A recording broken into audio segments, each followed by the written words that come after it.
Hello viewers, welcome back to our channel. వీడియోలో కనిపిస్తున్న ఈ మందిరం శ్రీ ధర్మసాయి మందిర్ అండి. ఇది ఎక్కడుందంటే శంషాబాద్ ఎయిర్పోర్ట్‌కి 15 మినిట్స్ డిస్టెన్స్‌లో ఉంటుంది. అంటే 15 మినిట్స్‌లో మనం అక్కడికి రీచ్ అవ్వచ్చు. ఇక్కడికి వెళ్తే మనము చాలామంది దేవుళ్ళను దర్శనం చేసుకునే అవకాశం మనకు లభిస్తుంది. చూడండి, వీడియోలో చూపిస్తున్నట్టు ఇక్కడ శివుడు కూర్చొని ఉంటాడు ఇక్కడ. అయితే ఇక్కడ ఒక గోశాల కూడా ఉంటుంది. అయితే ఇప్పుడు 2026లో అధిక మాసం వచ్చింది కాబట్టి, ఈ మాసంలో మనము ఎవరికైనా సరే వాయనం ఇవ్వచ్చు. కాబట్టి మేము ఇక్కడ గోశాలకు వెళ్ళాము.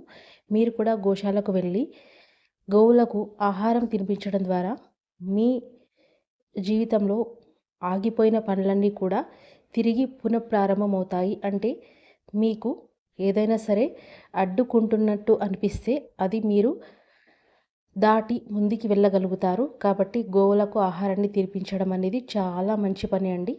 చూడండి, ఇక్కడ ఒక చిన్న కుక్క కూడా ఉంది. బనానా పెట్టడానికి ట్రై చేశాం కానీ అది తినట్లేదు. మళ్ళీ ఆ బనానాని తీసుకొని నేను ఆవుకు తినిపించేసాను. ఇక్కడ చాలా ఆవులు ఉన్నాయండి. ఆవులన్నిటికీ కూడా మనము గడ్డి కూడా వేయొచ్చు. తర్వాత బనానా కూడా తినిపించొచ్చు. మరి ఏంటంటే ఆవులకి స్పెషల్‌గా అంటే మనం గడ్డి అనేది మనం ఇంటి నుంచి తీసుకెళ్ళలేము కదండీ! అక్కడ మనం సెపరేట్‌గా కొంత అమౌంట్ ఇచ్చేస్తే మనకు వాళ్ళు ఇస్తారు. ఆహారాన్ని మనం గోవులకు వేయొచ్చు మన తరపు నుంచి. చూడండి, చిన్న పిల్లలకు కూడా మనము ఈ అలవాటు నేర్పిస్తే వాళ్ళు జీవితంలో దీన్ని ఒక అలవాటుగా వాళ్ళు మన సంస్కృతిని, సాంప్రదాయాలను ముందుకు నడిపిస్తారు. ఈ ఆలయంలో ఇక్కడ అందరూ దేవుళ్ళు కూడా కొలువై ఉన్నారు. ముఖ్యంగా మన నందీశ్వరుడు, మన ఆహ్, శివుడు కూడా కొలువై ఉన్నాడు చూడండి. అయితే మెయిన్‌గా ఈ ఆలయంలో సాయిబాబా గారు కొలువై ఉంటారన్నట్టు. మీరు మీ కళ్ళు విప్పి కూడా దర్శనం చేసుకోండి. మీ జీవితంలో మంచి జరగాలని, అందరూ బావుండాలని నేను అనుకుంటున్నాను. అందరూ బావున్నప్పుడు మనం కూడా బావుంటామండి. ఎప్పుడైనా సరే మనం ఏం ఆలోచిస్తుంటామో తిరిగి మన జీవితంలో కూడా అదే జరుగుతుంది. కాబట్టి మీరు కూడా ఎప్పుడైనా సరే పాజిటివ్‌గా ఉండడానికి ట్రై చేయండి. ప్రకృతిని మీరు గొప్ప స్థానంగా భావించి సంతోషంగా ఉండండి.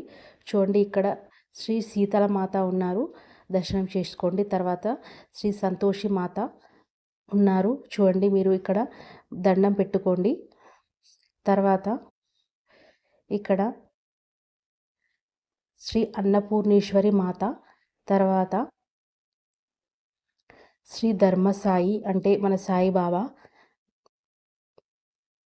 తర్వాత శ్రీ అయ్యప్ప స్వామి, శ్రీ పంచముఖ ఆంజనేయుడు స్వామి. చూడండి, తర్వాత మనము ఇక్కడ ఉన్న గోశాలను చూపించాను కదండీ ఇంతకుముందు. అయితే ఇక్కడ ఒక చిన్న అదంటారు కదండీ పాములది ఇల్లు కూడా ఉంది. అక్కడే శివుడు కూడా కొలువై ఉన్నాడు. ఈ ఆలయము చూడడానికి చాలా పెద్దగా ఉంటుంది. మీకు దర్శనం చేసుకునే అవకాశం వస్తే వెళ్ళండి. శంషాబాద్ నుంచి జస్ట్ ఒక 5-10 కూడా కాదండి, 7-8 కిలోమీటర్స్ ఉంటుంది. మీరు దర్శనం చేసుకోవచ్చు. అంటే శంషాబాద్ టు ఎయిర్పోర్ట్ రూట్ మధ్యలో ఉంటుంది. కాబట్టి మీరు ట్రాఫిక్ కూడా ఎక్కువ ఉండదు. కాబట్టి మీరు చాలా ప్రశాంతంగా మీరు దర్శనం చేసుకోవచ్చు. అంటే ఇక్కడ ఎక్కువ చాలామంది రావడము అలా ఉండదు. చాలా ప్రశాంతంగా ఉంటుంది. ఎవరికి నచ్చినప్పుడు వాళ్ళు వెళ్ళి దర్శనం చేసుకుంటారు. కానీ ఇక్కడైతే నందీశ్వరుడు 2 కళ్ళతో చూడలేమండి, అంత పెద్దగా ఉంటారు. తర్వాత శివుడు కూడా అదే రూపంలో మనకు దర్శనమిస్తాడు. చాలా పెద్దగా ఉంటుందన్నట్టు టెంపుల్ అనేది.